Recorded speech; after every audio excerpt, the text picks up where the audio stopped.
Selamat malam, dosen dan rekan-rekan mahasiswa semuanya. Perkenalkan, saya Muhammad Gira Mutahari, mahasiswa yang pada kesempatan kali ini akan mempresentasikan sebuah studi kasus eh, di mana saya memposisikan diri sebagai seorang manajer di sebuah perusahaan.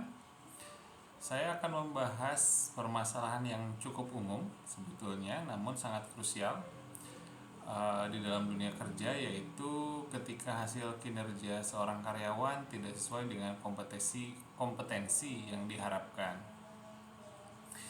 Yang membuat kasus ini lebih menarik dan dekat dengan latar belakang saya adalah karena saya akan menggunakan contohnya sebagai karyawan yang berasal dari divisi HRD, khususnya bagian People and Organizational Development, di mana seharusnya divisi ini menjadi motor penggerak bagi pengembangan karyawan lainnya.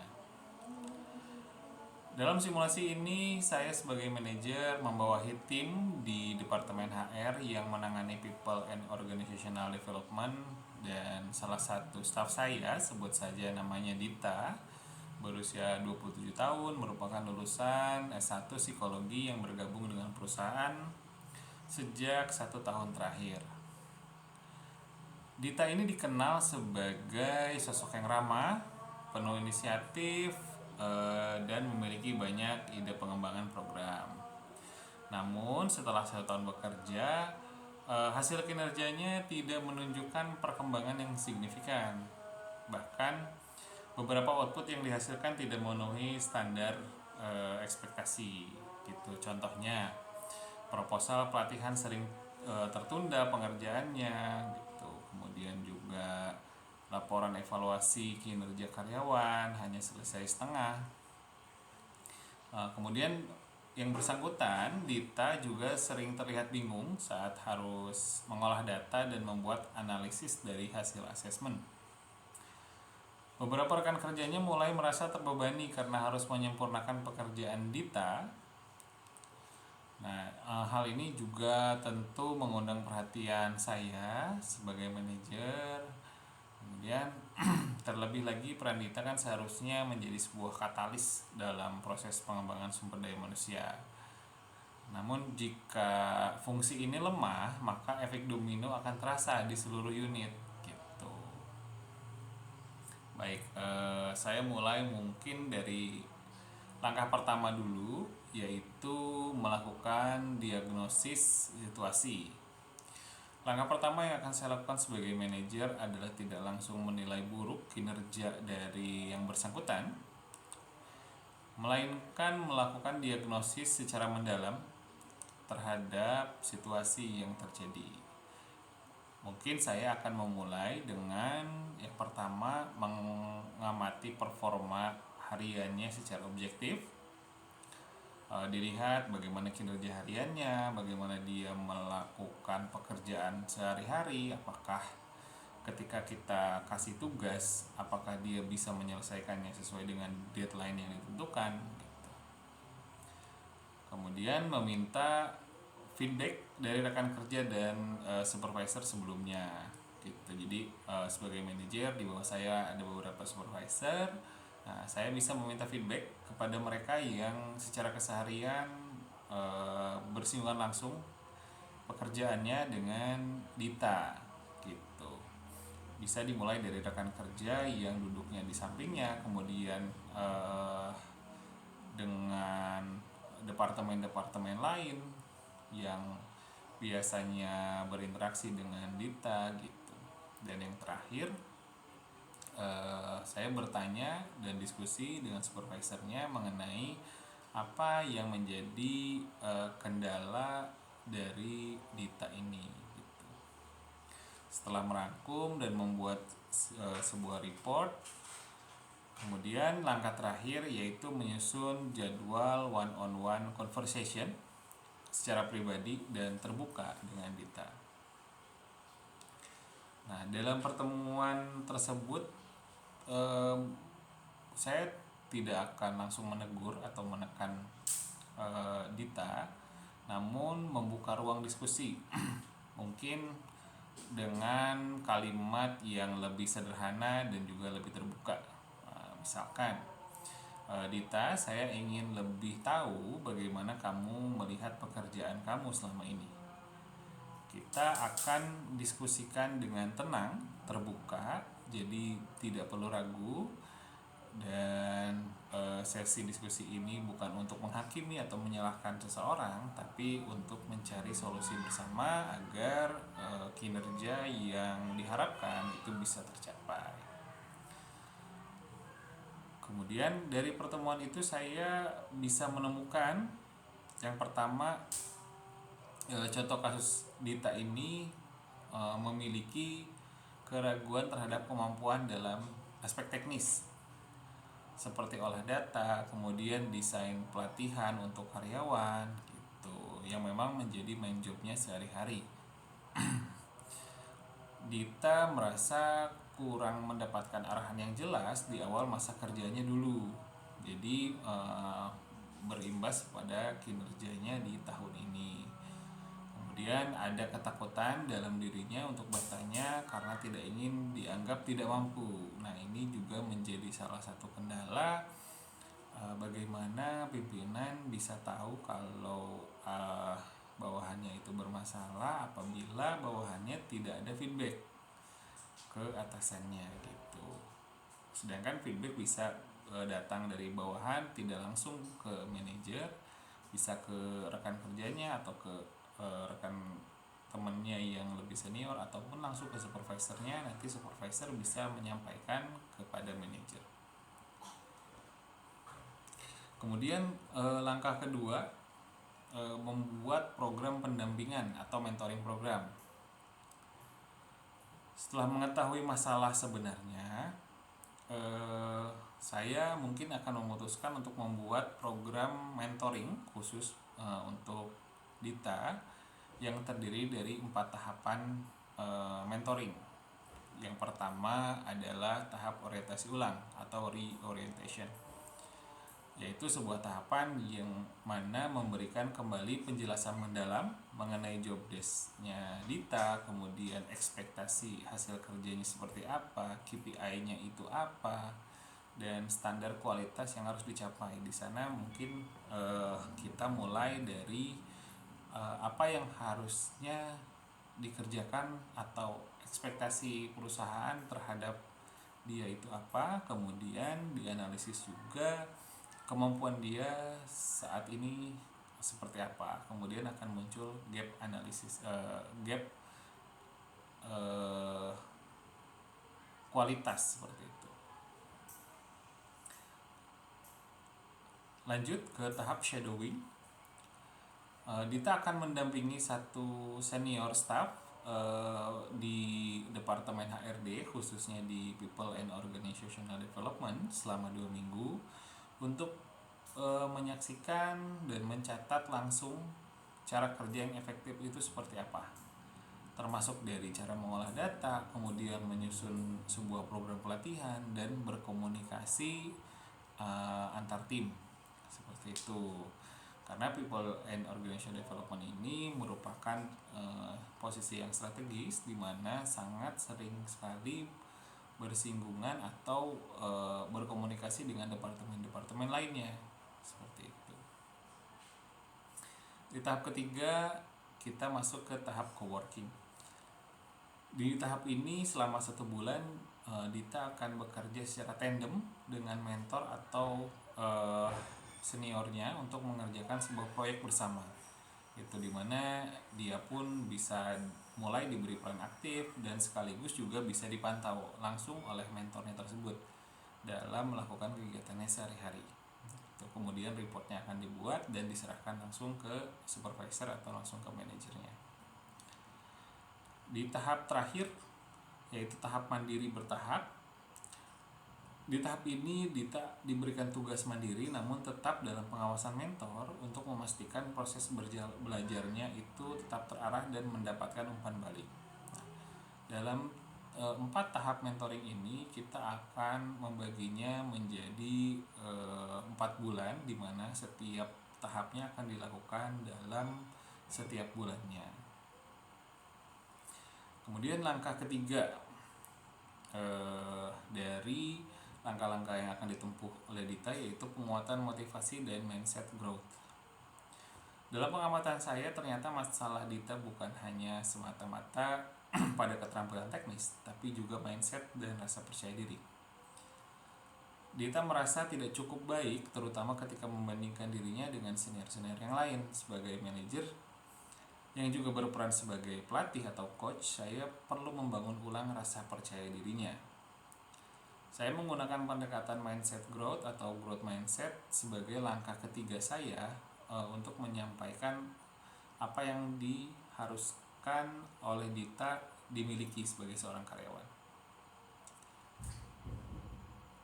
Mungkin akan menggunakan kalimat-kalimat seperti kemampuan itu bisa dilatih, kamu nggak harus langsung jago, tapi kamu harus terus belajar. Justru ketika kamu salah itu adalah proses kamu bertumbuh. Seperti itu. Lalu saya akan melakukan hal-hal berikut, memberikan feedback yang membangun, kemudian juga memuji prosesnya bukan hasilnya. Kemudian mendorong Dita mencatat hal-hal baru yang ia pelajari setiap minggu ke dalam jurnal pribadinya. Langkah keempat yaitu peningkatan keterampilan teknis melalui pelatihan mikro atau micro learning. Salah satu penyebab utama Dita rendah skillnya karena ia tidak bisa menguasai tools yang menjadi kebutuhan kerjanya sehari-hari seperti Excel, kemudian spreadsheet, analisis data, dan juga software-software untuk presentasi seperti PowerPoint. Maka saya akan menginisiasi sebuah program pelatihan internal khusus untuk yang bersangkutan, tapi saya buat dengan cara tidak memberatkan. Formulanya mungkin micro learning, di mana pelatihan teknis bentuknya mungkin video singkat serta tutorial 15-20 menit diberikan setiap hari 3 kali. Fokus pada topik saja, misalkan cara membuat grafik KPI dengan baik dalam Excel, gitu. Kemudian membuat laporan training berbasis data dan lain-lain.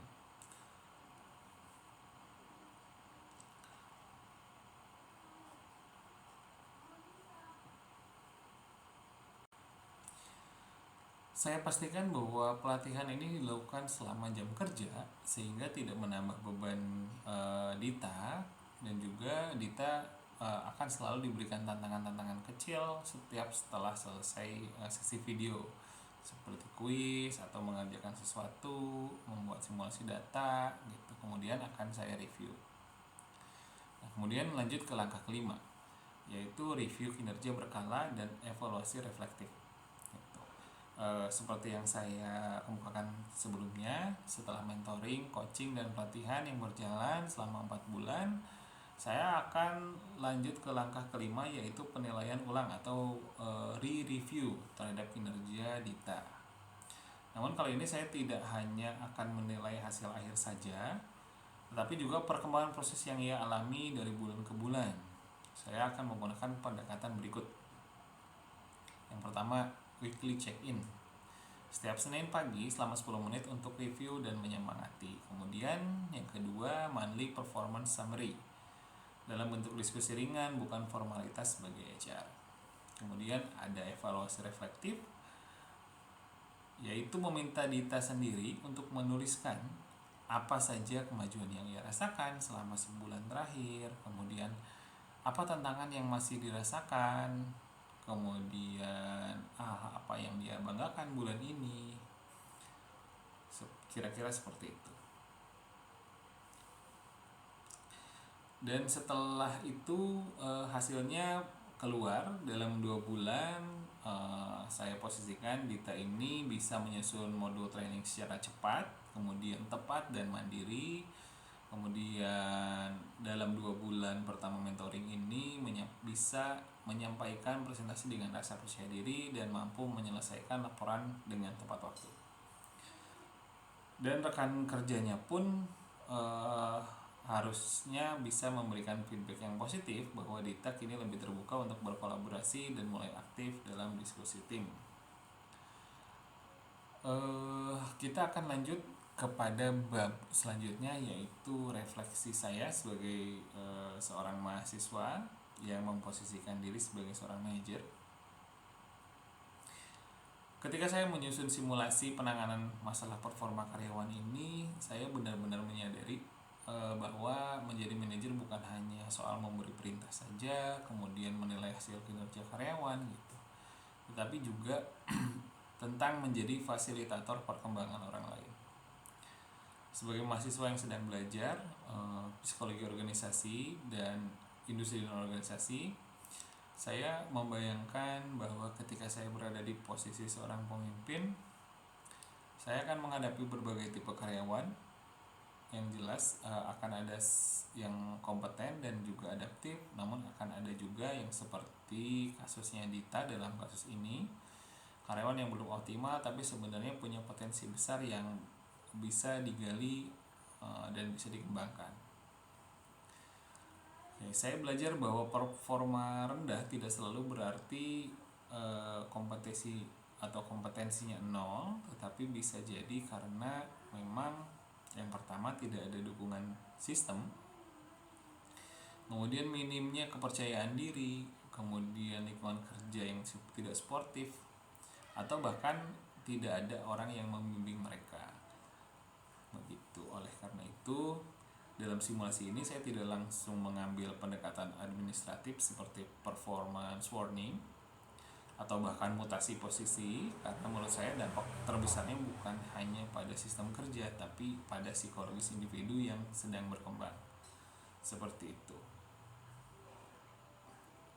Tentu saja program mentoring ini bisa juga menjadi sebuah cerminan untuk karyawan lainnya yang memiliki permasalahan yang sama dalam stage yang sama, yaitu karyawan yang berpotensi namun perlu dikembangkan. Seperti itu. Kesimpulan strategis dari studi kasus ini adalah dari seluruh proses penanganan karyawan yang bernama Dita yang tidak menunjukkan performa sesuai dengan ekspektasinya, saya menyusun 5 strategi utama yang bisa digunakan sebagai pendekatan problem solving manajerial dalam bidang human resource, khususnya di unit people and organizational development. Berikut ini akan saya jabarkan kesimpulan saya. Yang pertama adalah identifikasi akar masalah dengan human touch. Mengingat banyak manajer di akhir-akhir ini selalu langsung menilai pada hasilnya, padahal akar dari performa rendah bisa sangat personal dan psikologis. Dalam kasus Dita, pendekatan empatik membuat pintu komunikasi yang sehat dan mendorong kesadaran dirinya untuk berubah. Pelajaran yang bisa diambil adalah seorang manajer atau pemimpin juga harus mampu mendengarkan tanpa menghakimi dan peka terhadap sinyal-sinyal kecil dari bawahannya. Kemudian yang kedua adalah rancang program mentoring yang terstruktur tapi adaptif. Nah, mentoring menjadi jembatan antara evaluasi dan solusi. Dalam program ini, mentoring disusun dengan 4 tahapan. Yang pertama pengamatan, kemudian pemetaan, kemudian pendampingan, dan yang terakhir review hasil akhir. Kunci keberhasilannya adalah konsistensi, komunikasi, dan fleksibilitas. Pelajaran yang bisa diambil, karyawan tidak bisa berkembang hanya dengan tekanan, mereka juga butuh sebuah bimbingan. Yang ketiga, bangun kembali mindset dan rasa percaya diri karyawan. Dari pengamatan saya, banyak karyawan yang mengalami penurunan performa bukan karena tidak bisa, tapi karena mereka tidak biasa. Seperti itu. Disinilah pentingnya membentuk mind growth atau mindset yang berkembang melalui pujian pada sebuah proses, bukan hanya berorientasi pada hasilnya saja. Pelajaran yang bisa saya petik adalah seorang pemimpin atau seorang manajer itu juga harus menjadi pengingat bahwa kesalahan adalah bagian dari sebuah proses bertumbuh. Yang paling penting sebagai karyawan adalah berusaha untuk terus bertumbuh agar tidak terjebak kepada zona nyaman dan akan dapat menurunkan performa kinerjanya selama dia bekerja.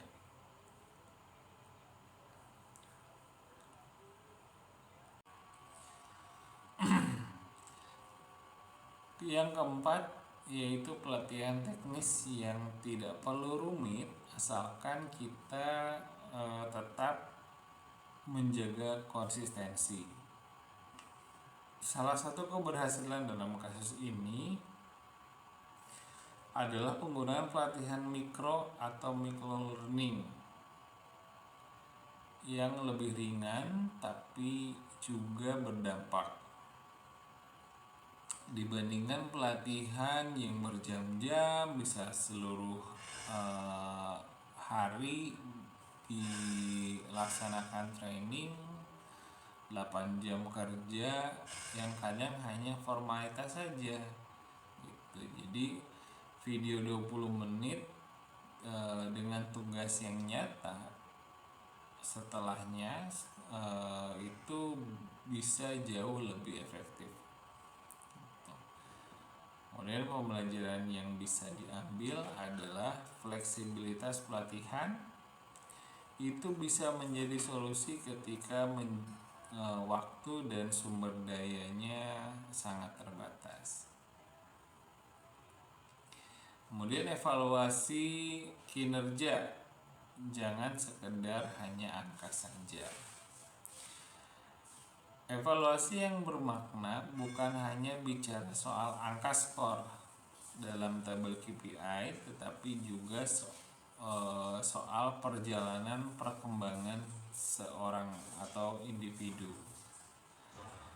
Evaluasi mingguan yang ringan tapi intensif membuat karyawan itu merasa diperhatikan, bukan merasa diawasi.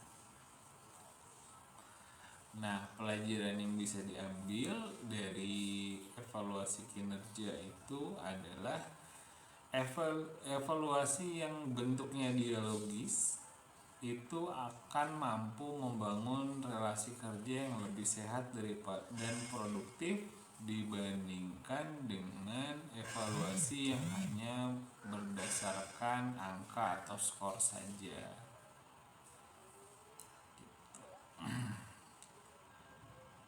Kemudian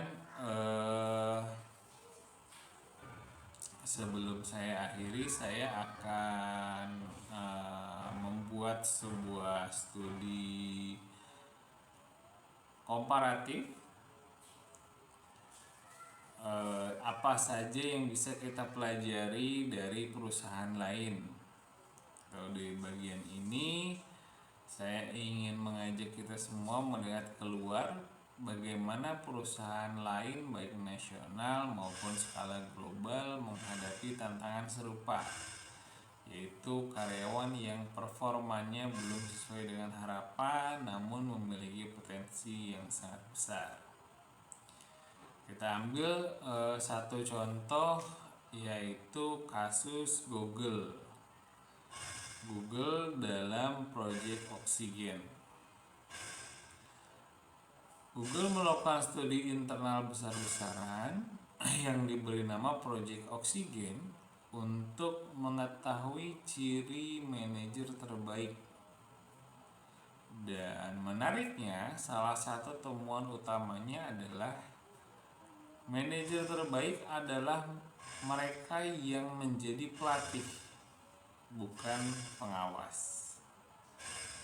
Di Google, jika ada karyawan yang belum menunjukkan performa yang maksimal, manajer akan mengajaknya one-on-one setiap minggu untuk mengevaluasi bukan hanya hasil kerjanya, tapi juga perasaan dan tantangan pribadi yang mungkin sedang dihadapi.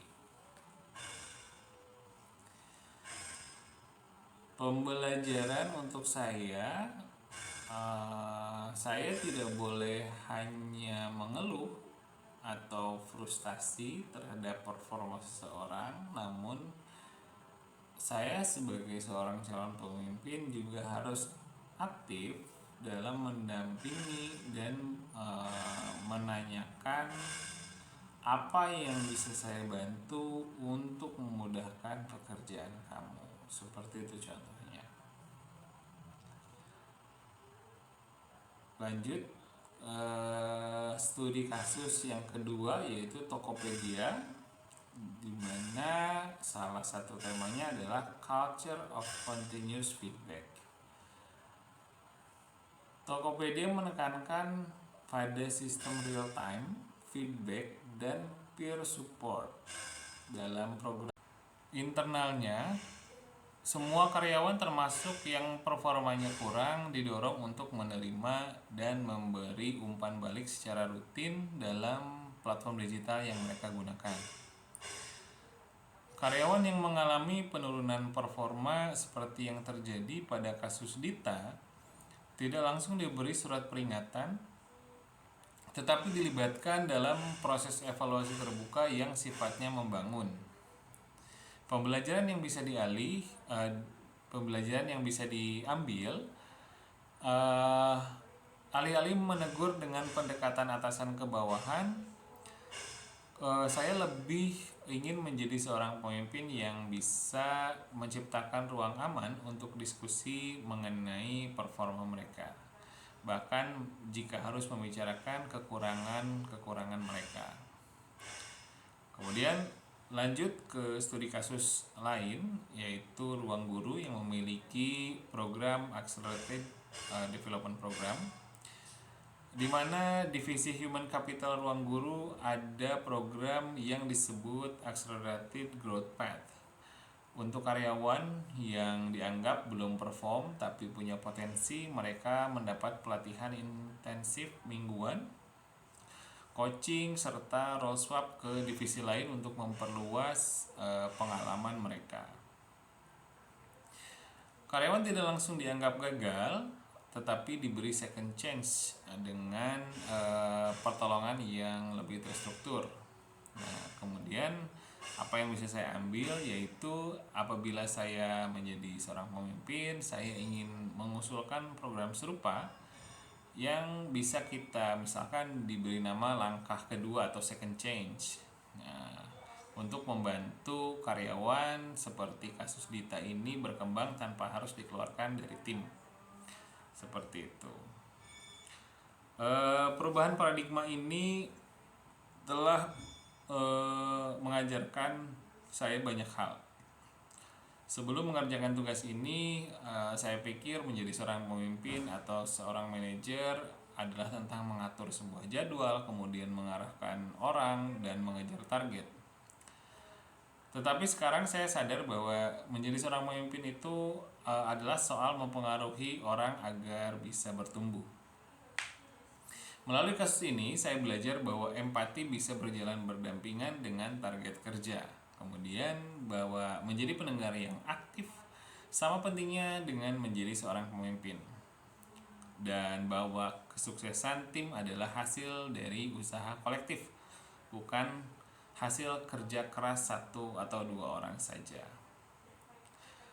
Saya rasa juga saya sudah menyadari bahwa apabila saya benar-benar menjadi seorang pemimpin di masa depan, saya harus lebih siap secara emosional, kemudian konseptual dan strategi untuk menghadapi dinamika dalam menghadapi performa tim yang berbeda-beda.